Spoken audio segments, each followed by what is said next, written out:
വാപ്പാടെയും ഉമ്മാടെയും മുന്നിൽ നിന്റെ ശബ്ദമുയർന്നാൽ, നിന്റെ മാതാപിതാക്കളുടെ മുന്നിലെങ്ങാനും നിന്റെ ശബ്ദമുയർന്നാൽ കഴിഞ്ഞടാ സഹോദരാ, നിന്റെ ദുനിയാവും പോയി, നിന്റെ ആഖിറവും പോയി, സർവ്വതും നഷ്ടപ്പെടുകയാണ്. എൻ്റെ പ്രിയപ്പെട്ടവരെ, നബി സല്ലല്ലാഹു അലൈഹി വസല്ലമ തങ്ങൾ അവിടെന്ന് പറഞ്ഞു, സ്വഹാബാ, ആരെങ്കിലും 3 പാപങ്ങൾ ചെയ്താൽ അവന് മരണത്തിന് ശേഷമല്ല ശിക്ഷയുള്ളത്, ദുനിയാവിൽ വെച്ച് തന്നെ അള്ളാഹു ശിക്ഷ കൊടുക്കുകയാണ്. ഈ ദുനിയാവിൽ വെച്ച് തന്നെ ശിക്ഷ തുടങ്ങുകയാണ്. അത് കഴിഞ്ഞാണ് മരണസമയത്ത് ശിക്ഷ, ഖബറിന്റെ അകത്ത് ശിക്ഷ, പരലോകത്ത് ശിക്ഷ, നരകത്തിലെ ശിക്ഷ. മോനെ, ദുനിയാവിൽ വെച്ച് തന്നെ അള്ളാഹു ശിക്ഷ തരുന്ന പാപങ്ങളിൽപ്പെട്ട ഒരു പാപമാണ് തന്റെ മാതാപിതാക്കളുടെ മനസ്സു വേദനിപ്പിക്കുന്നത്, തന്റെ മാതാപിതാക്കളെ വേദനിപ്പിക്കുന്നത്.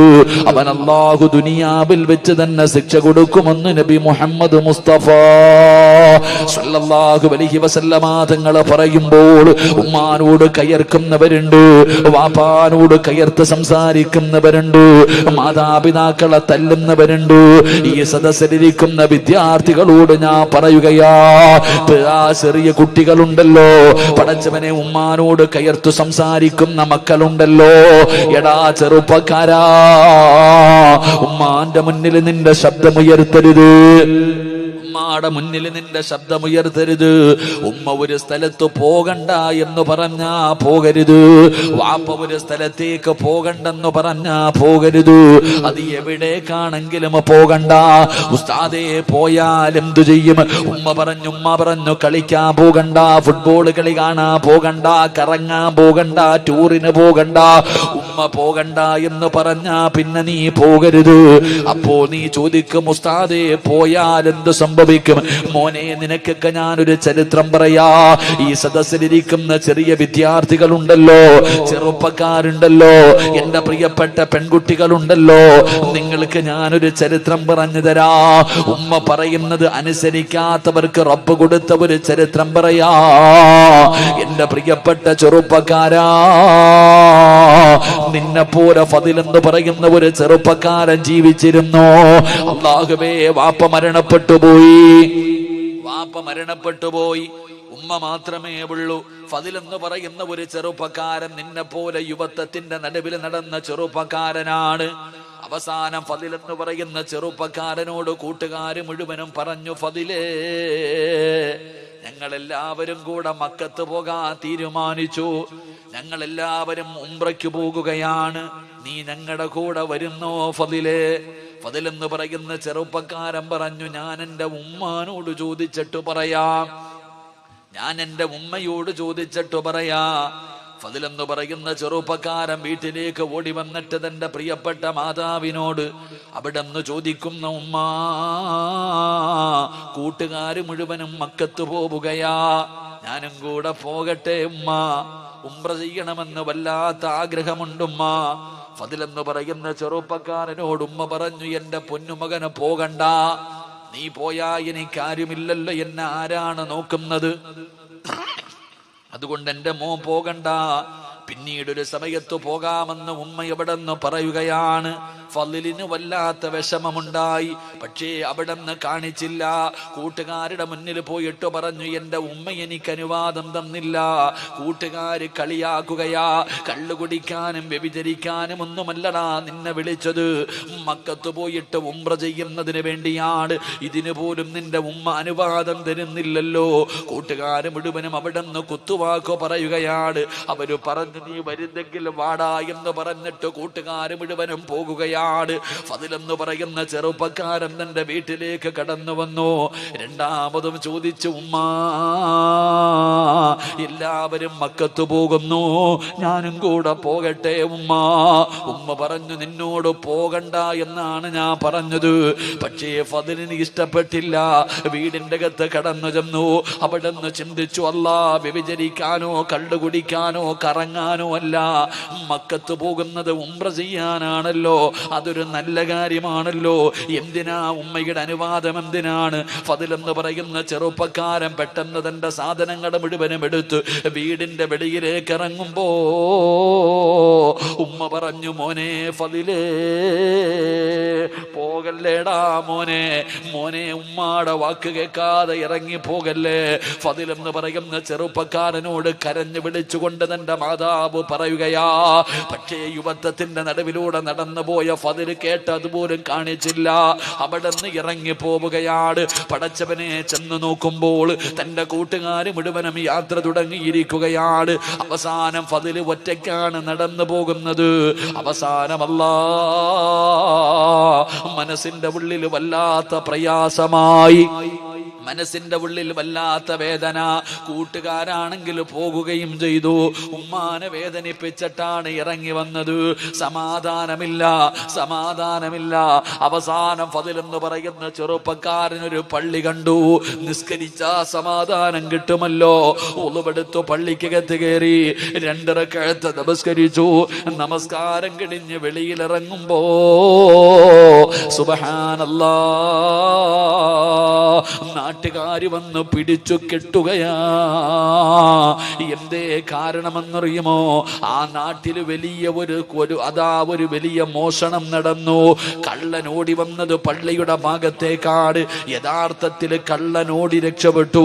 അവര് വിചാരിച്ചു ഫളിലാണ് കള്ളനെന്ന്. എന്നിട്ട് വരുന്നവനും പോകുന്നവനും എല്ലാം തല്ലുകയാണ്. എല്ലാവരും ഫളിലിനെ തല്ലുകയാണ്. എന്നിട്ട് പടച്ചവനെ കൊടുത്ത ശിക്ഷ എന്തെന്നറിയോ? ഇനി ഒരിക്കലും ഇവനെ മോഷ്ടിക്കാൻ പാടില്ല.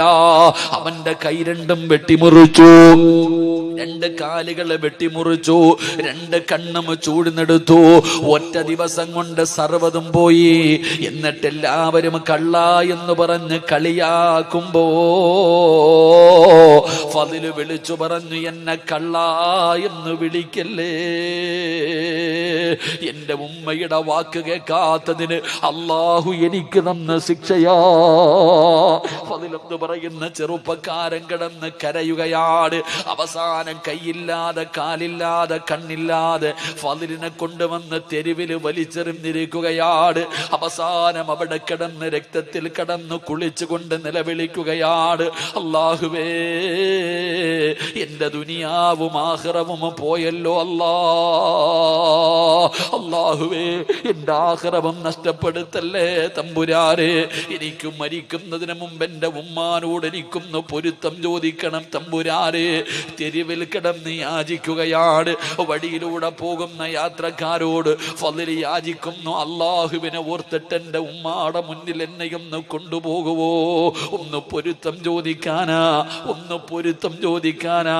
അവസാനം തെരുവിൽ കിടന്ന് യാചിക്കുന്നത് കണ്ടപ്പോ ഏതോ യാത്രക്കാര് പറഞ്ഞ അടയാളം വെച്ചൊരു വീടിന്റെ മുന്നിൽ കൊണ്ടുവച്ചു.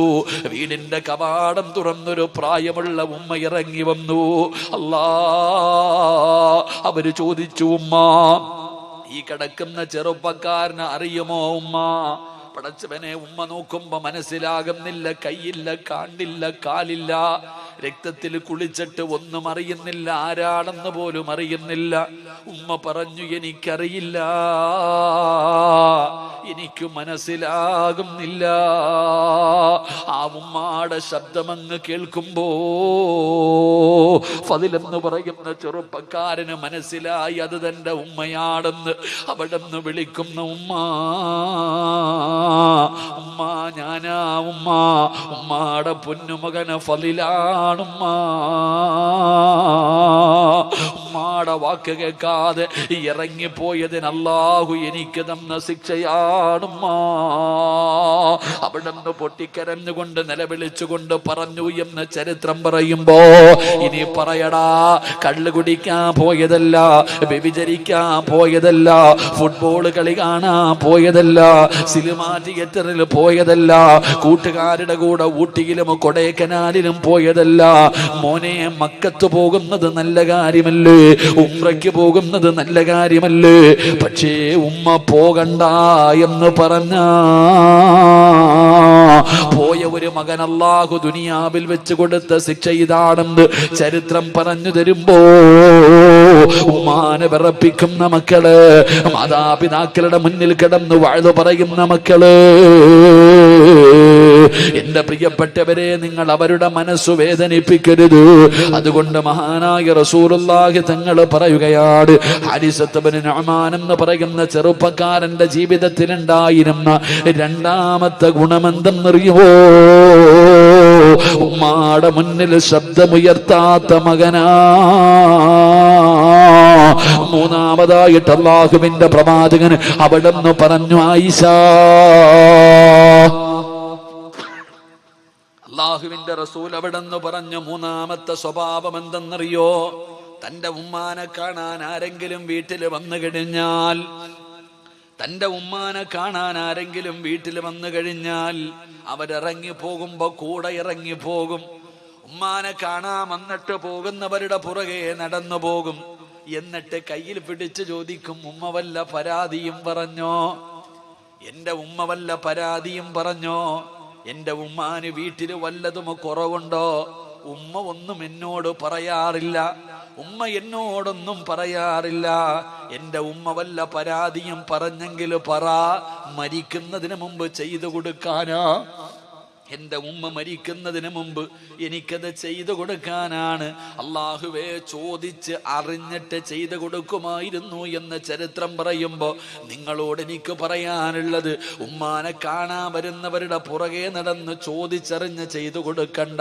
ഉമ്മ ചോദിക്കുന്നതെങ്കിലും ഒന്ന് വാങ്ങിക്കൊടുത്താ മതി. അള്ളാഹു നമുക്ക് ഈമാ നൽകുമാറാകട്ടെ.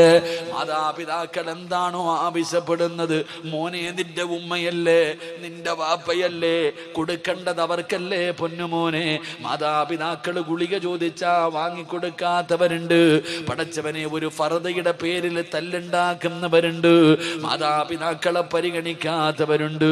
എന്റെ പ്രിയപ്പെട്ടവരോട് ഓർമ്മപ്പെടുത്തുകയാണ്, നിന്റെ ഉമ്മയാണ് നിന്റെ വാപ്പയാ. അവരുടെ കാൽച്ചുവട്ടിലാ നിന്റെ സ്വർഗം കിടക്കുന്നത്.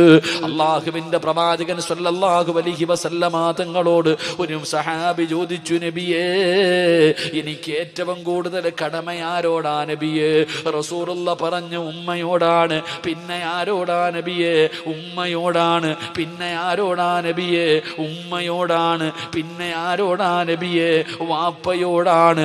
3 പ്രാവശ്യവും അല്ലാഹുവിന്റെ പ്രവാചകം പറഞ്ഞു, ഉമ്മ ഉമ്മ ഉമ്മ. കാരണം എന്തെന്നറിയോ? ഗർഭം ചുമന്നതു 10 മാസം തള്ളയാ, പ്രസവിച്ച വേദന തിന്നതും അവർ തന്നെയാ,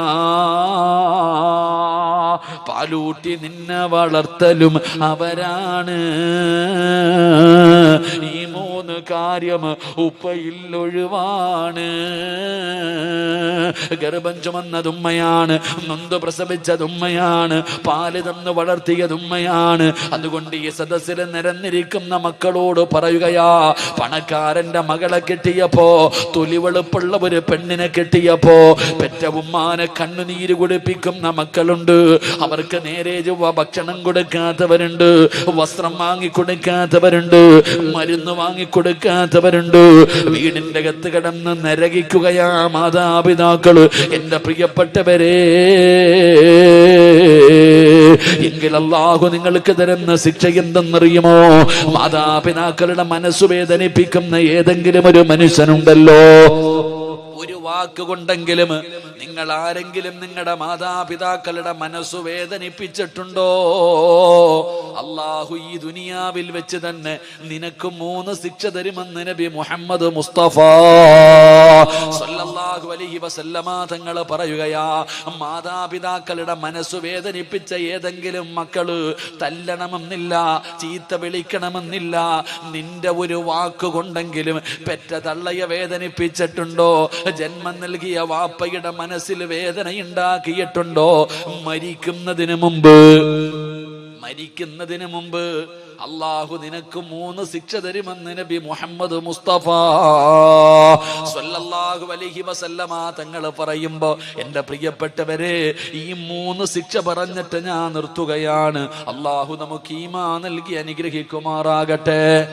മാതാപിതാക്കളുടെ മനസ്സു വേദനിപ്പിച്ച ഏതെങ്കിലും ഒരു മകനോ മകളോ ഈ സദസ്സിലുണ്ടെങ്കിൽ നീ ഇന്ന് തൗബ ചെയ്തോണം. ഇന്ന് നീ തൗബ ചെയ്തോണം. ഇല്ലെങ്കിൽ മരിക്കുന്നതിന് മുമ്പ് അള്ളാഹു നിനക്ക് ഈ ദുനിയാവി വെച്ച് തന്നെ 3 ശിക്ഷ തരും. അള്ളാഹു കാത്തിരക്ഷിക്കുമാറാകട്ടെ. അള്ളാഹു കാത്തിരക്ഷിക്കുമാറാകട്ടെ. 11 മണിയായപ്പോ നിർത്താറായ ഈ 3 ശിക്ഷ കൂടെ പറയണമെന്നുണ്ട്. നിങ്ങൾ ഇരുന്നാ ഞാൻ പറയാം, ഇല്ലെങ്കിൽ നിർത്താം. എന്ത് വേണം? പറയണോ നിർത്തണോ? പറയണമെന്നുള്ളൊരു കൈവക്കിക്ക്. പൈസ ചോദിക്കുമ്പോ ഇതുപോലെ പൊക്കൂലേ? അള്ളാഹു ഈമാൻ തരുമാറാകട്ടെ. എൻ്റെ പ്രിയമുള്ള സഹോദരങ്ങളെ, അള്ളാഹുവിൻ്റെ പ്രവാചകൻ നബി മുഹമ്മദ് മുസ്തഫ സല്ലല്ലാഹു അലൈഹി വസല്ലമ തങ്ങൾ പറഞ്ഞു, ഉമ്മാനെ വേദനിപ്പിക്കുന്ന, വാപ്പയെ വേദനിപ്പിക്കുന്ന ആരെങ്കിലും ഈ സദസ്സിലുണ്ടെങ്കിൽ അള്ളാഹു നിനക്ക് തരുന്ന 1ാമത്തെ ശിക്ഷ, നിന്റെ ആയുസ് അള്ളാഹു വെട്ടിച്ചുരുക്കുമെന്ന് നബിയിനാ റസൂലുള്ളാഹി. എടാ, ഉമ്മാനെയും വാപ്പാനെയും വേദനിപ്പിച്ച നീ ഒരുപാട് കാലം ഇവിടെ ഉണ്ടാകില്ല. ഉമ്മാനെ വേദനിപ്പിച്ച നീ, വാപ്പയെ വേദനിപ്പിച്ച നീ ഇവിടെ ഒരുപാട് കാലം ഉണ്ടാകില്ലടാ. നിന്റെ ആയുസ് അള്ളാഹു വെട്ടിച്ചുരുക്കുമെന്ന് നബിയിനാ റസൂലുള്ളാഹി. കാരണം നീ പെറ്റ തള്ളയെ കണ്ണുനീര് കുടിപ്പിച്ചവനാ, ഉമ്മാനെ തല്ലിയവനാ, വാപ്പാനെ വേദനിപ്പിച്ചവനാ നീ. നിന്റെ ആയുസ് അള്ളാഹു വെട്ടിച്ചുരുക്കും. കേട്ടോ എല്ലാ സഹോദരിമാരും കേട്ടോ. സ്വന്തം ഭർത്താവിനെ കിട്ടിയപ്പോ നിനക്ക് ഉമ്മായെ വേണ്ട, വാപ്പാനെ വേണ്ട, ഒന്ന് ഫോൺ വിളിക്കാൻ പോലും നിനക്കൊന്നും സമയമില്ലല്ലോ സഹോദരിമാരെന്നാലോചിക്ക്. പെറ്റ തള്ളയൊന്ന് വിളിച്ച് നോക്കാൻ, ഉമ്മ ഭക്ഷണം കഴിച്ചോ എന്ന് ചോദിക്കാൻ, ഉമ്മാന് വസ്ത്രം വേണോ എന്ന് ചോദിക്കാൻ ഒരു മനസ്സില്ലാതെ പോയി. കാരണം നിന്റെ ലോകം നിന്റെ ഭർത്താവും നിന്റെ മക്കളും, നിനക്ക് അവരാണ് വലുത്. മാതാപിതാക്കളെ തിരിഞ്ഞു നോക്കാത്ത ഒരുപാട് സഹോദരിമാരുണ്ടില്ല എന്ന് ഞാൻ പറയണില്ല. സ്നേഹിക്കുന്നവരുമുണ്ട്, പടച്ചവനെ തിരിഞ്ഞു നോക്കാത്തവരുമുണ്ട്. കണ്ണുനീര് കുടിപ്പിക്കുന്ന എത്രയോ മാതാപിതാക്കൾ. എൻ്റെ പ്രിയപ്പെട്ടവരെ, വൃദ്ധസദനങ്ങളൊക്കെ വല്ലാതെ വർദ്ധിക്കുന്ന കാലമാ. എങ്കിലും മാതാപിതാക്കളുടെ മുന്നിൽ കടന്ന് വാഴ്ന്നു പറയുന്ന എല്ലാ മക്കളും കേട്ടോ, നിന്നെ അള്ളാഹു എത്രയും പെട്ടെന്ന് പള്ളിക്കുഴിയിലെത്തിക്കും. അള്ളാഹു കാത്തിരക്ഷിക്കുമാറാകട്ടെ. അള്ളാഹു കാത്തിരക്ഷിക്കുമാറാകട്ടെ. 2, നിനക്കല്ല ഒരു നല്ല മരണം തരത്തില്ലടാ ജീവിതത്തിൽ. ഒരിക്കലും നീ കരുതിക്കോ, നീ എത്ര വലിയ കൊലകൊമ്പനാണെങ്കിലും മഹാനായ റസൂലുള്ളാഹി സ്വല്ലല്ലാഹു അലൈഹി വസല്ലമ തങ്ങളുടെ സഹാബിയ അൽഖമ റളിയല്ലാഹു തആല, സഹാബി വേറെ ആരുമല്ല, താടിക്കും തഴമ്പൊക്കെ നീളക്കുള്ള ആളാണെങ്കിലും അൽഖമ റളിയല്ലാഹു തആല അൻഹു സക്കറാത്തിന്റെ അവസ്ഥയിൽ കിടക്കുമ്പോൾ സ്വഹാബികൾ അടുത്തു വന്ന് നിന്നിട്ട് പറഞ്ഞു കൊടുത്തു, ലാ ഇലാഹ ഇല്ലല്ലാ. ഈ സഹാബിയുടെ നാവ് പൊങ്ങുന്നില്ല, ലാ ഇലാഹ ഇല്ലല്ലാ പറയാൻ നാവ് പൊങ്ങുന്നില്ല. അള്ളാഹുവെ പടച്ചവനെ, സഹാബത്ത് മുത്തുനബിയുടെ ചാരത്ത് വന്നിട്ട് പറഞ്ഞു, നബിയെ, അൽക്കമയ്ക്ക് ലാ ഇലാഹ ഇല്ലല്ലാ പറയാൻ കഴിയുന്നില്ല നബിയെ. റസൂലുള്ളാഹി തങ്ങൾ ചോദിച്ച 1ാമത്തെ ചോദ്യം, ഉമ്മ ജീവിച്ചിരിപ്പുണ്ടോന്നാ. അപ്പൊ സ്വഹാബികൾ പറഞ്ഞു, ഉണ്ട് നബിയെ. വിളിച്ചുകൊണ്ട് വരാൻ പറഞ്ഞു. റസൂലുള്ളാഹി സ്വല്ലല്ലാഹി അലൈഹി വസല്ലം തങ്ങളുടെ മുന്നിൽ പ്രായം ചെന്ന ഉമ്മാനെ കൊണ്ടുവന്നു. മുത്തുനബി ചോദിച്ചു ഉമ്മയോട്, അൽക്കമയുമായിട്ട് എങ്ങനെ ഉമ്മ? നബിയെ, എനിക്കവനെ വല്ലാത്ത ഇഷ്ടമായിരുന്നു നബിയെ, എനിക്കവനെ വല്ലാത്ത ഇഷ്ടമായിരുന്നു. ഞാൻ വല്ലാതെ കഷ്ടപ്പെട്ടാണ് അവനെ വളർത്തിയത്. പക്ഷെ പെണ്ണ് കെട്ടിക്കഴിഞ്ഞപ്പോ എന്നെക്കാല് സ്നേഹം അവനവന്റെ ഭാര്യയോടാണ് നബിയെ. വല്ലാത്ത മറുപടി. റസൂലുള്ളാഹി തങ്ങളോട് പറഞ്ഞ, നബിയെ, അവന് എന്നെക്കാലും വലുത് അവന്റെ പെണ്ണും പിള്ളയാ. അവൻ എന്നോടത് കാണിക്കാൻ പാടുണ്ടോ? ഞാൻ അവൻ ഇത്രയും കഷ്ടപ്പെട്ട് വളർത്തിയതല്ലേ നബിയെ. പരിരങ്ങന. എന്റെ പ്രിയപ്പെട്ടവരെ, റസൂലുള്ളാഹി സ്വല്ലല്ലാഹി അലൈഹി വസല്ലം തങ്ങളോട് പറഞ്ഞു, അവൻ എന്നെക്കാളും അവന്റെ ഭാര്യയെ സ്നേഹിക്കുന്ന നബി. ചരിത്രം പറയുക, തെറ്റിദ്ധാരണയായിരുന്നു എന്നാ പറയണേ. ഉമ്മയുടെ തെറ്റിദ്ധാരണയായിരുന്നു. അള്ളാഹുവിന്റെ റസൂൽ സല്ലല്ലാഹു അലൈഹി വസല്ലം തങ്ങൾ പറഞ്ഞു, ഉമ്മ സക്കറാത്തിന്റെ അവസ്ഥയിൽ കിടക്കുക, ലാ ഇലാഹ ഇല്ലല്ലാ പറയാൻ പറ്റുന്നില്ല ഉമ്മ, ഒന്ന് പൊരുത്തപ്പെട്ടു കൊടുക്ക്. ഇല്ല നബിയെ, എനിക്ക് മറക്കാൻ പറ്റുമോ? ഞാൻ അവനെ അത്രയ്ക്കും കഷ്ടപ്പെട്ട് വളർത്തിയത്, അവൻ എന്നോട് ഇങ്ങനെ ചെയ്യാൻ പാടുണ്ടോ? ഞാൻ പൊരുത്തപ്പെടില്ല. മുത്തുനബി പിന്നെയും പറഞ്ഞു, പെടൂല നബിയെ. പിന്നെയും പറഞ്ഞു, പൊരുത്തപ്പെടും. ഇല്ല നബിയെ. റസൂലുള്ളാഹി തങ്ങൾ പറഞ്ഞു, സഹാബ കത്തിച്ചളഞ്ഞേക്കാൻ പറഞ്ഞു. തന്റെ പൊന്നാര മകനെ കത്തിക്കാൻ പറഞ്ഞപ്പോ ആ ഉമ്മയ്ക്ക് സഹിച്ചില്ല. ആ ഉമ്മ പറഞ്ഞു, നബിയെ, വേണ്ട നബിയെ, അവൻ എത്ര ദ്രോഹം ചെയ്താലും അവൻ എൻ്റെ മോനല്ലേ. അതാ ഉമ്മ. ഞാൻ ഈ അടുത്തൊരു വീട്ടിൽ ബാലിന് പോയപ്പോ, ഭക്ഷണം കഴിക്കാൻ പോയപ്പോ മക്കളെല്ലാവരും കൂടെ എന്നോട് പറഞ്ഞു, ഉസ്താദെ ഞങ്ങളുടെ ഉമ്മയ്ക്ക് ക്യാൻസറാ ഉസ്താദെ, ഉമ്മയ്ക്ക് അറിയില്ല. ഞങ്ങളുടെ ഉമ്മയ്ക്ക് ക്യാൻസറാ, ഞങ്ങളുടെ ഉമ്മയ്ക്ക് അറിയില്ല ക്യാൻസറാ, വയറുവേദനയാണെന്നാ ഞങ്ങളൊക്കെ പറഞ്ഞിരിക്കുന്നത്. ഉസ്താദ് ദുആ ചെയ്യണം ഉമ്മയ്ക്ക് വേണ്ടി, പേരൊന്നും പറയരുത്, ഉമ്മയ്ക്ക് അറിയില്ല, ഉമ്മയ്ക്ക് അറിഞ്ഞ മനസ്സ് വേദനിക്കുമെന്ന് കരുതിയിട്ട് ഞങ്ങൾ ആരും പറഞ്ഞിട്ടില്ല. അങ്ങനെ മക്കൾ ഉമ്മാനെ കുറിച്ച് പറഞ്ഞു. എനിക്ക് വലിയ സന്തോഷമായി, നല്ല മക്കൾ. അവസാനം ഇറങ്ങാൻ സമയമായപ്പോൾ ഞാൻ പറഞ്ഞ ഉമ്മാനെ എനിക്കൊന്ന് കാണണം. അങ്ങനെ അവരെന്നെ ഉമ്മാടെ മുന്നിൽ കൊണ്ടുവച്ചപ്പോൾ ഉമ്മ പറഞ്ഞു, മക്കളോടൊക്കെ പറഞ്ഞു പുറത്തു പോകാൻ. എല്ലാവരോടും പറഞ്ഞു പുറത്തു പോകാം. മക്കളൊക്കെ ഇറങ്ങിപ്പോയി. ഉസ്താദെ ആ വാതിലൊന്ന് അടയ്ക്കോ? ഞാൻ വാതിലടച്ചു. എന്നെ അടുത്ത് വിളിച്ചിരുത്തിയിട്ട് പറഞ്ഞു, ഉസ്താദെ എനിക്ക് ക്യാൻസർ ആണെന്ന് എനിക്കറിയാം. എൻ്റെ മക്കൾ അറിയുന്നതിന് മുമ്പേ ഡോക്ടർ എന്നോട് ആദ്യം പറഞ്ഞത് എനിക്ക് ക്യാൻസർ ആണെന്ന്. പക്ഷേ എൻ്റെ മക്കൾ കരുതിയിരിക്കുന്നത് എനിക്കറിയില്ല എന്നാണ്. പക്ഷേ ഉസ്താദ് അവരോട് പറയരുത്, എനിക്കറിയാമെന്ന് എൻ്റെ മക്കൾ അറിഞ്ഞാൽ എൻ്റെ മക്കൾക്ക് സഹിക്കൂല ഉസ്താദെ, പറയരുത്. അതാ ഉമ്മ. അല്ലാഹുവേ പടച്ചവനെ, നിങ്ങളൊക്കെ ഞാൻ ഈ അടുത്ത് നടന്നൊരു സംഭവം. നമ്മുടെ ഉമ്മ ആരെന്നറിയോ? പഠിക്കു സഹോദര. എടാ വയറ്റിൽ ഗർഭിണിയാ. ഹോസ്പിറ്റലിൽ കൊണ്ടുപോയപ്പോൾ ഡോക്ടർ പറഞ്ഞു, ഈ കുഞ്ഞിനെ അങ്ങ് കളഞ്ഞേക്കാം, ഈ കുഞ്ഞിനെ കളയാം. പ്രസവിച്ച ഈ പെണ്ണ് മരിക്കാൻ വരെ സാധ്യതയുണ്ട്. ഭർത്താവിനോട് പറഞ്ഞു കൊടുത്തു, വയറിൽ കിടക്കുന്ന കുഞ്ഞിനെ നമുക്ക് ഉപേക്ഷിക്കാം, ഇല്ലെങ്കിൽ ഈ പെണ്ണ് തന്നെ മരിച്ചു പോകും. ഡോക്ടർ ഭർത്താവിനോട് പറഞ്ഞപ്പോ ഭാര്യ ഡോക്ടറോട് ചോദിച്ച ചോദ്യം എന്തെന്നറിയോ? എൻ്റെ കുഞ്ഞിന് വല്ല കുഴപ്പമുണ്ടോ ഉസ്താദെന്ന് ഡോക്ടറോട് ചോദിക്കുക. എൻ്റെ കുഞ്ഞിന് വല്ല കുഴപ്പമുണ്ട്? എനിക്കെന്ത് വന്നാലും കുഴപ്പമില്ല, എൻ്റെ കുഞ്ഞിനൊന്നും. അതാ ഉമ്മ, അതാ ഉമ്മ. പക്ഷെ നമുക്കതിൻ്റെ വില അറിയില്ല സഹോദര. കെട്ടിയ പെണ്ണിനെ കിട്ടുമ്പോ എടാ ചങ്ങാതി, ജീവിതം എന്ന് പറഞ്ഞാൽ അങ്ങനെ. ചില ഭർത്താക്കന്മാരുണ്ട്, ലാ യദ്ഖുലൂനൽ ജന്ന, ഒരിക്കലും അവൻ സ്വർഗത്തിൽ കിടക്കില്ല എന്ന് നബി മുഹമ്മദ് മുസ്തഫ പറ. നബി മുഹമ്മദ് മുസ്തഫ. ഈ സദസ്സിൽ ഇരിക്കുന്ന ചില ആണുങ്ങളുണ്ട്, അവൻ ഒരു കാലത്തും അള്ളാന്റെ സ്വർഗത്തിൽ കയറൂല. അള്ളാഹു കാത്തിരക്ഷിക്കുമാറാകട്ടെ, അള്ളാഹു കാത്തിരക്ഷിക്കുമാറാകട്ടെ. ആരാന്ന് പറഞ്ഞിരട്ടെ? ഒരു കാലത്തും സ്വർഗത്തിൽ പോകാത്ത ഒരു ഭർത്താവിനെ ഞാൻ പറഞ്ഞിരട്ടെ. വേണോ വേണ്ടേ? വേണോ വേണ്ടേ? നീ പെണ്ണ് കെട്ടിയിട്ടില്ലല്ലോടാ. ഒരിക്കലും സ്വർഗത്തിൽ കിടക്കാത്ത ഒരു ഭർത്താവുണ്ട്. ആരെന്നറിയോ? പെണ്ണും പിള്ളയുടെ വാക്ക് കേൾക്കുന്നവൻ, പെണ്ണും പിള്ളയുടെ ഭാര്യയുടെ അടിമയായി കഴിയുന്ന ഭർത്താവ്, അവൻ ഒരിക്കലും സ്വർഗത്തിൽ കയറില്ലെന്ന് നബി മുഹമ്മദ് മുസ്തഫ. എൻ്റെ പ്രിയപ്പെട്ട സഹോദരങ്ങളെ, സത്യമല്ലേ? ചില ആണുങ്ങളുണ്ട് ഉസ്താദെ, ഒരു സൈഡിൽ ഉമ്മ, ഒരു സൈഡിൽ ഭാര്യ. ആണുങ്ങൾ പെണ്ണുങ്ങളൊക്കെ പ്രസവ വേദനയെ കുറിച്ച് വാഴ്ന്നു പറയും. അതിനേക്കാളും വലിയ വേദനയാണ് ഞങ്ങൾ അനുഭവിക്കും. നിങ്ങൾക്കറിയോ? ചില വീടുകളിൽ പടച്ചവനെ വൈകുന്നേരം ജോലി കഴിഞ്ഞ് കഷ്ടപ്പെട്ട് വീട്ടിലേക്ക് കയറി ചെല്ലുമ്പോ ഉമ്മ, എടാ നിന്റെ പെണ്ണുമ്പിള്ള ഉണ്ടല്ലോടാ, അങ്ങനാടാ ഇങ്ങനാടാ. അള്ളാഹുവേ, ഒരു സൈഡിൽ നിന്ന് ഉമ്മ അങ്ങ് തുടങ്ങും. എന്തെങ്കിലും പറയാൻ പറ്റുമോ? ഉമ്മയല്ലേ, മിണ്ടാതെ നിന്ന് കേൾക്കും. അത് കഴിഞ്ഞിട്ട് എങ്ങനെയെങ്കിലും ചോറ് ഉണ്ണാതെ ബെഡ്റൂമിൽ പോയി കിടക്കാൻ വേണ്ടി അങ്ങോട്ട് കയറുമ്പോ ആമിന അവിടെ നിന്ന് തുടങ്ങും. നിങ്ങളുടെ തള്ളയുണ്ടല്ലോ, അള്ളാഹു അലിച്ചേക്കപ്പ. അവിടെ നിന്ന് അവൾ അങ്ങോട്ട് വാഴ്ന്നു തുടങ്ങും. ഈ പാവപ്പെട്ടവൻ ഇരുന്ന് ഉരുക. പടച്ചനെ എന്താ ചെയ്യാ? ഒരു സൈലക്ക ശൈത്താനും കടലിൽ നടക്കണം എന്ന് പറയണ പോലെ ചില ഗാനങ്ങൾ. എൻ്റെ പ്രിയപ്പെട്ടവരോട് പറയുകയാ സഹോദര, അള്ളാഹു രണ്ട് ചെവി തന്നിരിക്കുന്ന എന്തിനെന്നറിയോ? രണ്ട് ചെവി അള്ളാഹു തന്നിരിക്കുന്നത് ഒന്ന് കേൾക്കാനും ഒന്ന് കളയാനുവാ. അതാ ജീവിതം. നീ വൈകിട്ട് വീട്ടിലേക്ക് കയറി വരുമ്പോ നിന്റെ ഉമ്മ നിന്റെ ഭാര്യയെ കുറിച്ച് 100 കണക്കിന് പരാതി പറയും. എല്ലാം ഒരു ചെവിയിലൂടെ കേട്ട് ആവശ്യമുള്ളത് ഹൃദയത്തിൽ ഇറക്കുക, ബാക്കിയൊക്കെ കളയുക. അത് കഴിഞ്ഞ് ബെഡ്റൂമിൽ ചെല്ലുമ്പോൾ ഭാര്യ നിന്റെ ഉമ്മാനെ കുറിച്ച് 100 പരാതി പറയും. അതും കേൾക്കുക, ആവശ്യമുള്ളത് എടുക്കുക, അല്ലാത്തത് കളയുക. അള്ളാഹു ഈമാൻ തരുമാറാകട്ടെ. അള്ളാഹു നിനക്ക് അയ്യൂബ് നബിയുടെ പ്രതിഫലം തരുമെന്ന് നബി മുഹമ്മദ് മുസ്തഫ. ഭാര്യയുടെ ഇതൊക്കെ ഇങ്ങനെ സഹിക്കുന്ന ഭർത്താവിന് അള്ളാഹു അയ്യൂബ് നബിയുടെ പ്രതിഫലം കൊടുക്കുമെന്ന. പക്ഷേ എൻ്റെ പ്രിയപ്പെട്ടവരെ, നിങ്ങൾ ചിന്തിച്ചു നോക്ക്. പല വീടുകളിലും എൻ്റെ മക്കളോട്, എൻ്റെ സഹോദരങ്ങളോട് പറയാ, എടാ പെണ്ണെന്തും പറയും, നീ അത് ചെയ്യരുത്. നീ ഒരാണാ, നിന്റെ ഉമ്മയാത്, നിന്റെ വാപ്പയാത്. കെട്ടിയ പെണ്ണെന്തും നിന്നോട് പറയും. നീ ആലോചിച്ച് നോക്ക്. അള്ളാഹുവെ പടച്ചവനെ, നമ്മുടെ വാപ്പ, നമ്മുടെ ഉമ്മ രോഗം പിടിച്ചവർ വീടിൻ്റെ അകത്ത് കിടന്നൊന്ന് മൂത്രമൊഴിച്ച, ഒന്ന് കാഷ്ടിച്ച, അള്ളാഹുവേ, ഭാര്യ എന്തെല്ലാം പറയും, ഭാര്യ എന്തെല്ലാം പറയും. നീ ചിന്തിച്ചു നോക്ക്.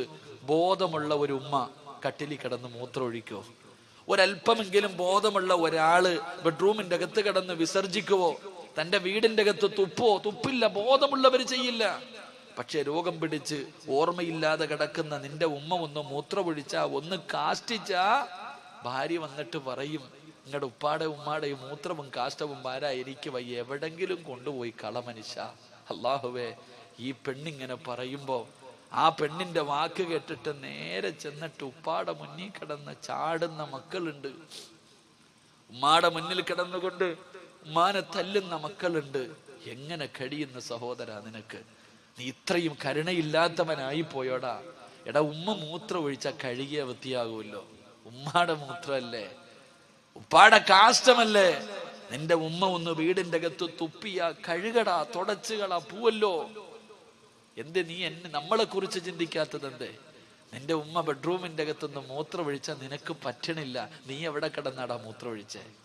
ചെറുപ്രായത്തിൽ നിന്റെ ഉമ്മ നിന്നെ ഇങ്ങനെ പൊക്കിയെടുത്തപ്പോ ആ ഉമ്മാടെ ശരീരത്തിലല്ലേ നീ ഒരുപാട് മൂത്രം ഒഴിച്ചത്? ഞാനും നിങ്ങൾ മൂത്രം ഒഴിച്ചല്ലോ, കാഷ്ടിച്ചല്ലോ, ഉമ്മാടെ മുഖത്ത് നമ്മൾ തുപ്പിയിട്ടുണ്ടല്ലോ, ഛർദിച്ചിട്ടുണ്ടല്ലോ. ഉമ്മ എവിടെങ്കിലും പോകാൻ ഒരുങ്ങി കെട്ടി നല്ല വസ്ത്രം ഇട്ടുകൊണ്ട് നിൽക്കണ സമയത്ത് കയറിയിട്ട് മൂത്രം ഒഴിക്കും, കാഷ്ടിക്കും, ഉമ്മാടെ മുഖത്ത് ഛർദിക്കും. എന്നാലും എൻ്റെ മോനേന്ന് കെട്ടിപ്പിടിച്ചിട്ടല്ലേ ഉള്ള ആ പാവം, എടുത്ത് തറയിൽ കളഞ്ഞില്ലല്ലോ, നിന്നെ ഒന്നും കൊന്നു കളഞ്ഞില്ലല്ലോടാ.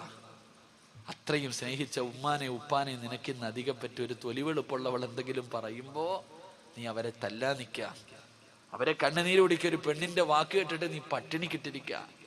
എൻ്റെ പ്രിയപ്പെട്ട സഹോദരിമാരൊക്കെ നല്ലതുപോലെ കേട്ടോ, സ്വന്തം ഉമ്മാനെയും ഉപ്പാനെയും തിരിഞ്ഞു നോക്കാത്ത എല്ലാ പെണ്ണുങ്ങളും കേട്ടോ, നിനക്ക് അല്ലാഹു ഒരു നല്ല മരണം തരത്തില്ലടി ഒരിക്കലും.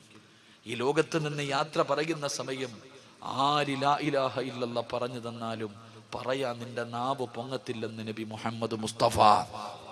ഉറക്കെ പറ, നബി മുഹമ്മദ് മുസ്തഫ.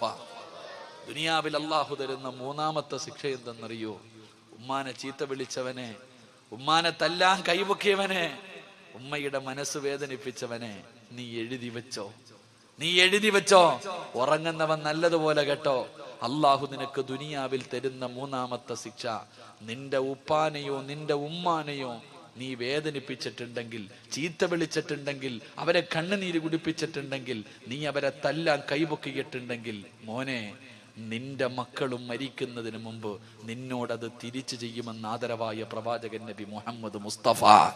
നീ എവിടെ കൊണ്ട് പഠിപ്പിച്ചാലും നിന്റെ ഉമ്മാനെ തല്ലാൻ നിന്റെ കൈപൊക്കിയിട്ടുണ്ടെങ്കിൽ, നീ എത്ര സ്നേഹിക്കുന്ന മകനാണെങ്കിലും ഒരിക്കൽ നിന്റെ നേരെ കൈപൊക്കിയിരിക്കും. എഴുതി വെച്ചോ. നിന്റെ ഉപ്പയെയും നിന്റെ ഉമ്മയെയും നീ പട്ടിണിക്കിട്ടിട്ടുണ്ടോ? സത്യമായിട്ടും നിന്റെ മാതാപിതാക്കളെ പട്ടിണിക്കിട്ട നിന്നെ നിന്റെ മക്കൾ വിടുവടാ. തിരിഞ്ഞു നോക്കാത്ത ഒരു കാലം, അതിന്റെ വേദന നീ മരിക്കുന്നതിന് മുമ്പ് അനുഭവിക്കും. ഇന്ന് ഭർത്താവിനെ കിട്ടിയപ്പോ വീടിന്റെ അകത്ത് കിടന്ന് നിനക്ക് വേണ്ടി ജീവിച്ച നിന്റെ ഉമ്മാനെ നീ തിരിഞ്ഞു നോക്കുന്നില്ല. വളർത്തിക്കോ നിന്റെ മോളെയും. നാളെ നിന്റെ ഗതിയും ഇതാ, നാളെ നിന്റെ ഗതിയും ഇതാ. എന്റെ പ്രിയപ്പെട്ടവരെ, നീ മരിക്കുന്നതിന് മുമ്പ് നിന്റെ മക്കൾ ഇത് നിന്നോട് തിരിച്ചു ചെയ്യും. അപ്പം നിനക്കറിയാം നിന്റെ ഉമ്മയുടെ മനസ്സ് വേദനിച്ചതിന്റെ വേദന നീയും അനുഭവിക്കും. അല്ലാഹു കാത്തിരക്ഷിക്കുമാറാകട്ടെ, അല്ലാഹു കാത്തിരക്ഷിക്കുമാറാകട്ടെ. അല്ലാഹു സുബ്ഹാനഹു വ തആല, അല്ലാഹുവേ, ഞങ്ങളൊക്കെ ഞങ്ങളുടെ ഉമ്മമാരോട് എന്തെങ്കിലും ചെയ്തു പോയിട്ടുണ്ടെങ്കിൽ നീ പൊറുത്തു തരണേ അല്ലാഹുവേ, നീ പൊരുത്തപ്പെട്ട് തരണേ പടച്ചോനെ. ഞങ്ങളുടെ ഉമ്മാടെയും വാപ്പാടെയും പൊരുത്തം നീ ഞങ്ങൾക്ക് നൽകണേ തമ്പുരാനെ. അല്ലാഹു സ്വീകരിക്കുമാറാകട്ടെ. ഞാൻ വെറുതെ പറഞ്ഞതല്ല, ഞാൻ എൻ്റെ അനുഭവം കൊണ്ട് പറഞ്ഞതാ. ഞാൻ എൻ്റെ അനുഭവം കൊണ്ട്, എൻ്റെ ഉമ്മ ഇങ്ങനെ പറയാറുണ്ട്. എൻ്റെ ഭാര്യയോട് ഒരിക്കൽ പറഞ്ഞു, എൻ്റെ ഉപ്പ എന്നെ ചെറുപ്പത്തിൽ എന്തിനോ തല്ലാൻ വന്നു. എനിക്ക് 5 വയസ്സുള്ളപ്പോ എൻ്റെ ഉപ്പ എന്തോ ഒരു കുരുത്തക്കേട് കാണിച്ചതിൻ്റെ സമയത്ത് എന്നെ തല്ലാൻ വന്നപ്പോ ഉപ്പാനോട് പറയാൻ പാടില്ലാത്ത ഒരു വാക്ക് ഞാൻ പറഞ്ഞു. ഞാനന്ന് കൊച്ചുകുട്ടിയ, എൻ്റെ ഉപ്പാനോട് പറയാൻ പാടില്ലാത്ത ഒരു വാക്ക് ഞാൻ പറഞ്ഞു. എൻ്റെ പ്രിയപ്പെട്ടവരെ, എൻ്റെ മോൻ സിനാൻ, അള്ളാഹു അവനെ സാലിഹായ സന്താനങ്ങളിൽ പെടുത്തുമാറാകട്ടെ. അവൻ 5 വയസ്സായി. ഒരിക്കൽ നേഴ്സറിയിൽ നിന്നവൻ എൻ്റെ വീട്ടിൽ വന്നു. നേഴ്സറിയിൽ പഠിക്കുന്ന മകൻ എൻ്റെ വീട്ടിൽ വന്നു. എന്തോ ഒരു കാര്യം ചെയ്തപ്പോൾ ഞാൻ തല്ലാൻ വടിയെടുത്തിട്ട് ഒരു തല്ലു കൊടുത്തു. ഞാൻ അവനെ റൂമിലിട്ട് എന്തോ ഒരു കാര്യത്തിന് തല്ലിയപ്പോ ഞാൻ പണ്ട് 5-ാമത്തെ വയസ്സിൽ എൻ്റെ വാപ്പാനെ വിളിച്ചെന്ന് ഉമ്മ പറഞ്ഞ അതേ വാക്ക് അവൻ എന്നോട് തിരിച്ചു പറഞ്ഞു. എൻ്റെ ജീവിതത്തിൽ ഞാൻ അനുഭവിച്ചതാ. ഞാൻ എൻ്റെ ഉപ്പാനെ വിളിച്ച അതേ വാക്ക് അവൻ എന്നെ തിരിച്ചു വിളിച്ചപ്പോ ഞാൻ അവനെ തല്ലിയപ്പോ എൻ്റെ ഭാര്യ പറഞ്ഞു, നിങ്ങൾ പണ്ട് വാപ്പാനെ വിളിച്ചതല്ലേ അവനും വിളിച്ചതെന്ന്. ഇത് ഞാൻ എൻ്റെ ജീവിതത്തിൽ അനുഭവിച്ചതാ, വെറുതെ പറഞ്ഞതല്ല. നീ നിന്റെ ഉപ്പാനോടും ഉമ്മാനോടും എന്ത് ചെയ്തിട്ടുണ്ടോ, നാളെ കാത്തിരുന്നോ, നിന്റെ മക്കളും നിന്നോടത് തിരിച്ചു ചെയ്യും. അള്ളാഹുവേ, അങ്ങനെ ഒരു ഗതി ഞങ്ങൾക്ക് നീ വരുത്തല്ലേ പടച്ചവനെ. അള്ളാഹു, അങ്ങനെ ഒരു ഗതി നീ ഞങ്ങൾക്ക് വരുത്തല്ലേ അള്ളാഹ്. അതുകൊണ്ട് എൻ്റെ പ്രിയപ്പെട്ടവരെ, ഹാരിസത്ത് ബിൻ നുഅ്മാൻ എന്ന് പറയുന്ന ചെറുപ്പക്കാരന് അള്ളാഹു ഈ പ്രതിഫലം കൊടുക്കാനുള്ള കാരണം, അള്ളാഹുവെ തൻ്റെ മാതാപിതാക്കളെ സ്നേഹിച്ചതിന് അള്ളാഹു കൊടുത്ത പ്രതിഫലമാ. അള്ളാഹു നമുക്കും സ്നേഹിക്കാൻ ഭാഗ്യം നൽകുമാറാകട്ടെ. ആ മാതാപിതാക്കളോടുള്ള കടമകൾ പാലിക്കാൻ അള്ളാഹു നമുക്ക് ഭാഗ്യം നൽകുമാറാകട്ടെ. അതുകൊണ്ട് എൻ്റെ പ്രിയമുള്ളവരെ, ഞാൻ നിർത്തുകയാ. എൻ്റെ പ്രിയപ്പെട്ടവരെ, എല്ലാവർക്കും അറിയാം, ഒരു 4 സെന്റ് വസ്തു ഒരു പാവപ്പെട്ട മനുഷ്യൻ സദക്ക കൊടുത്തു. അൽഹംദുലില്ലാഹ്, അതിൻ്റെ മുകളിൽ ഒരു ചെറിയ പള്ളി കെട്ടി. എൻ്റെ പ്രിയപ്പെട്ടവരെ, ഈ വയല് കഴിഞ്ഞ് എന്തെങ്കിലും കിട്ടിയാൽ ആ പള്ളിയുടെ മുകളിൽ കുറച്ച് കല്ലുവാരി വെച്ച് കെട്ടി, എൻ്റെ പ്രിയപ്പെട്ടവരെ, ഒന്ന് വാർത്ത് ആൾക്കാർക്ക് നിസ്കരിക്കാനുള്ള ഒരു സൗകര്യം ഒരുക്കി കൊടുക്കണമെന്നാണ് ഈ സംഘാടകരുടെ ആഗ്രഹം. അള്ളാഹു സാധിപ്പിച്ചു കൊടുക്കുമാറാകട്ടെ. അള്ളാഹു സാധിപ്പിച്ചു കൊടുക്കുമാറാകട്ടെ. ഞാൻ നിങ്ങളോടൊരു സദക്ക ചോദിക്കുകയാ. ആരും ഓടണ്ട. കാരണം സദക്ക എന്ന് പറയുന്നത് അള്ളാഹുടെ പള്ളിക്ക് കള്ളുകുടിയന്റെ പൈസ വേണ്ട, പലിശക്കാരന്റെ പൈസ വേണ്ട, അറബിയെ മോട്ടിച്ചുകൊണ്ട് വന്നവന്റെ പൈസ അള്ളാഹ്ക്ക് വേണ്ട. അള്ളാഹുവിന്റെ പള്ളിക്ക് ഹലാലായത് മതി. എൻ്റെ പ്രിയപ്പെട്ടവരെ, ഞാൻ നിങ്ങളോടൊരു സദക്ക ചോദിക്കുകയാ. നിങ്ങൾക്ക് ആർക്കെങ്കിലും കഴിയുമെങ്കിൽ ഇന്നോ നാളെയോ കൊടുക്കണമെന്നില്ല. ഇൻഷാ അള്ളാഹ് ആ മദ്രസ, ആ പള്ളിയുടെ പണി എന്നാണോ തുടങ്ങുന്നത്, ഇപ്പോഴൊന്നും തുടങ്ങൂല്ലല്ലോ അല്ലേപ്പാ? ഇൻഷാ അല്ലാഹ് അൽഹംദുലില്ലാഹ്. ഇപ്പൊ റമളാനൊക്കെ വരിക. അപ്പൊ പിന്നെ അറിയാലോ, സമാധാനത്തോടുകൂടി ആ പള്ളിയുടെ പണി, പള്ളി അള്ളാടതാ. ഞാൻ ചോദിക്കുന്നത് അള്ളാഹ്ക്ക് വേണ്ടിയാ, എനിക്ക് വേണ്ടിയല്ല. പെൺകുട്ടികളെ കെട്ടിക്കാനോ യതീംഖാനകൾക്കോ വേണ്ടിയല്ല ഞാൻ ചോദിക്കുന്നത്, അള്ളാഹുവിന് വേണ്ടി ഞാൻ നിങ്ങളോടൊരു സദക്ക ചോദിക്കുകയാ. ഉസ്താദെ, ഞാൻ കൊടുക്കാം, എനിക്ക് അള്ളാഹ് ആയുസ്സും ആരോഗ്യവും നൽകിയ ഞാൻ കൊടുക്കാം. എൻ്റെ പ്രിയപ്പെട്ടവരെ, അള്ളാഹ് തരുന്ന പ്രതിഫലം മാത്രം ഞാൻ പറഞ്ഞു തരാം കേട്ടോ. അള്ളാഹു തരുന്ന പ്രതിഫലം ഞാൻ പറയാം. എൻ്റെ പ്രിയമുള്ള സഹോദരങ്ങളെ, എന്തായാലും നമ്മളെല്ലാവരും ഒരു ദിവസം മരിക്കും. മരണത്തിന് വല്ലാത്ത വേദനയാ എൻ്റെ പ്രിയപ്പെട്ട സഹോദരങ്ങളെ. അതുകൊണ്ടാണ് അള്ളാഹുവിന്റെ പരിശുദ്ധമായ ഖുർആന പറഞ്ഞത്, മരണത്തിന് വലിയ വേദനയുണ്ടെന്ന്. മരണത്തിന് വല്ലാത്ത വേദനയാ എൻ്റെ പ്രിയപ്പെട്ടവരെ. കണ്ണു തള്ളി വായിലൂടെ പതയും നൊരയും ഒലിപ്പിച്ച് കിടന്ന കിടപ്പിൽ കിടന്ന് മലമൂത്ര വിസർജനം നടത്തിയിട്ടും മുഖം കറുത്തവരായി മരിച്ചു കിടക്കുന്നവർ അള്ളാഹു കാത്തിരക്ഷിക്കുമാറാകട്ടെ. എൻ്റെ പ്രിയപ്പെട്ടവരെ, നിങ്ങൾ ആരും 5 നയാ പൈസ വെറുതെ തരണ്ട. നിങ്ങൾ കൊടുത്താൽ അള്ളാഹു തരുന്ന ഒരു പ്രതിഫലം ഞാൻ പറയാ. മഹാനായ നബി മുഹമ്മദ് മുസ്തഫ സല്ലല്ലാഹു അലൈഹി വസല്ലമ തങ്ങൾ വഫാത്താകുന്നതിന്റെ തലേ ദിവസം റബീഉൽ അവ്വൽ 11 അന്ന് വൈകിട്ട് റസൂലുള്ളാഹി തങ്ങൾക്ക് പെട്ടെന്ന് എന്തോ ഓർമ്മ വന്നു. ആയിഷ ബീബി റളിയല്ലാഹു തആല അൻഹയെ അടുത്ത് വിളിച്ചിട്ട് പറഞ്ഞു, ആയിഷ, ഇന്ന സ്ഥലത്ത് കുറച്ചു പൈസ ഇരിക്കുന്നുണ്ട്, എടുത്തുകൊണ്ടുവാ. 6-7 ദിർഹം എടുത്തുകൊണ്ടുവരാൻ പറഞ്ഞു. ആയിഷ ബീബി റളിയല്ലാഹു തആല അൻഹ ഓടിച്ചെന്നത് എടുത്തുകൊണ്ടുവന്ന് മുത്തുനബിയുടെ കയ്യിൽ വെച്ചു കൊടുത്തു. റസൂലുള്ളാഹി സ്വല്ലല്ലാഹു അലൈഹി വസല്ലമ തങ്ങൾ ആ 7 ദിർഹം കയ്യിൽ വെച്ചിട്ട് കരയുകയാ. അള്ളാന്റെ റസൂലിനോട് ആയിഷ ബീബി ചോദിച്ചു, എന്തിനാ നബിയെ കരയണേ? ആയിഷ, ഇതെന്റെ കയ്യിലിരിക്കണ സമയത്ത് ഞാൻ മരിച്ചുപോയാ അള്ളാഹുവിനോട് ഞാൻ എന്തു പറയും? അതുകൊണ്ട് എൻ്റെ കണ്ണടയുന്നതിന് മുമ്പ് നീ ഇത് ആർക്കെങ്കിലും കൊണ്ടുപോയി സദക്ക കൊടുക്ക്. ആയിഷ ബീബി റളിയല്ലാഹു തആല അൻഹ അത് കൊണ്ടുപോയി കൊടുത്തു. എൻ്റെ പ്രിയപ്പെട്ടവരെ, അന്നത്തെ ദിവസം പ്രവാചകന്റെ വീടിന്റെ അകത്ത് വിളക്ക് പോലും കത്തിച്ചില്ല, എണ്ണയില്ലാത്തത് കാരണം. പിറ്റേ ദിവസം റബീഉൽ അവ്വൽ 12 മലക്കുൽ മൗത്ത് അസ്റായീൽ അലൈഹിസ്സലാം അള്ളാഹുവിന്റെ പ്രവാചകന്റെ മുന്നിലേക്ക് കടന്നു വന്നു, റൂഹ് പിടിക്കാൻ തുടങ്ങി. റസൂലുള്ളാഹി തങ്ങളുടെ റൂഹ് പിടിച്ചുകൊണ്ടിരിക്കുമ്പോൾ അള്ളാഹുവിന്റെ പ്രവാചകൻ പോലും വേദന സഹിക്കാൻ കഴിയാതെ അസ്റായീൽ എന്ന് പറയുന്ന മലക്കിനോട് യാചിച്ചു, അസ്റായീലെ, എനിക്ക് വല്ലാതെ വേദനിക്കുന്നു, ഒന്ന് പതുക്കെ പിടിക്കോ? അള്ളാന്റെ റസൂല് ചോദിച്ചു അസ്റായീലിനോട്, എനിക്ക് വല്ലാതെ വേദനിക്കുന്നു അസ്റായീലെ, ഒന്ന് പതുക്കെ പിടിക്കുവോ? ആ മലക്ക് പോലും പറഞ്ഞു, നബിയേ, എനിക്കിതിനേക്കാളും മയമായി പിടിക്കാൻ അറിയില്ല നബിയെ. സഹോദര, അള്ളാഹുവിന്റെ റസൂല് പോലും മരണവേദന സഹിക്കാൻ കഴിയാതെ കരഞ്ഞെങ്കിൽ നിന്റെ ഗതി എന്താണെന്ന് നീ ആലോചിക്ക്. എന്റെ ഗതി എന്താണെന്ന് ഞാൻ ആലോചിക്കാം. ഈ ഇരിക്കുന്ന ഓരോ മനുഷ്യനും ആലോചിക്ക്. മരണത്തിന്റെ വേദന നിന്നെ കൊണ്ട് എങ്ങനെ താങ്ങാൻ പറ്റും? അതുകൊണ്ട് സഹോദര, അള്ളാഹു പറയുകയാ, എനിക്ക് വേണ്ടി ആരെങ്കിലും സദക്ക നൽകിയാൽ ഞാൻ അവനൊരു പ്രതിഫലം കൊടുക്കും. അവൻ മരിക്കുന്ന സമയത്ത് വഅബ്ശിറൂ ബിൽ ജന്ന, അള്ളാഹു നിനക്ക് സ്വർഗം കാണിച്ചു തരുമെന്ന് ആദരവായ പ്രവാചകൻ നബി മുഹമ്മദ് മുസ്തഫ ഈ ലോകത്ത് നിന്ന് യാത്ര പറയുന്ന സമയം നീ അള്ളാഹുവിൻ്റെ സ്വർഗം നിന്റെ കണ്ണുകൊണ്ട് കാണും. വാപ്പാ, ഈ പള്ളിക്ക് കൊടുത്തതിന്, ഈ പള്ളിക്ക് ഒരു ചാക്ക് സിമന്റ് വാങ്ങിക്കൊടുത്തത്, ഈ പള്ളിക്ക് ഒരു കട്ട വാങ്ങിക്കൊടുത്തതിന്റെ പ്രതിഫലം നീ മരിക്കുന്ന സമയത്ത് കാണും. 2, ഈ പള്ളി നിന്നെ മറക്കൂല. ലോകത്തുള്ള സർവ്വ പള്ളികളും നാളെ സ്വർഗത്തിലാ. പള്ളിയെ സഹായിച്ചവനെ പള്ളി സ്വർഗത്തിൽ കൊണ്ടുപോകുമെന്ന് ആദരവായ പ്രവാചകൻ നബി മുഹമ്മദ് മുസ്തഫ സല്ലല്ലാഹു അലൈഹി വസല്ലം. അള്ളാഹു ഈമാൻ തരുമാറാകട്ടെ. ഞാൻ അള്ളാഹിക്ക് വേണ്ടി നിങ്ങളോട് ചോദിക്കുകയാ, നിങ്ങൾ 10,000-വോ 25,000-വോ 50,000-വോ തരണമെന്ന് ഞാൻ പറയുന്നില്ല. ഉസ്താദെ, ഇൻഷാ അല്ലാ ഈ പള്ളിയുടെ പണി തുടങ്ങുന്ന സമയം അള്ളാഹു എൻ്റെ കയ്യിൽ നൽകിയാൽ ഇൻഷാ അല്ലാ ആഫിയത്തും ആരോഗ്യവും എനിക്കുണ്ടെങ്കിൽ ഇൻഷാ അല്ലാ ഈ പള്ളിക്ക് വേണ്ടി ഞാനൊരു സദഖ കൊടുക്കും. അള്ളാഹു ഭാഗ്യം തരുമാറാകട്ടെ.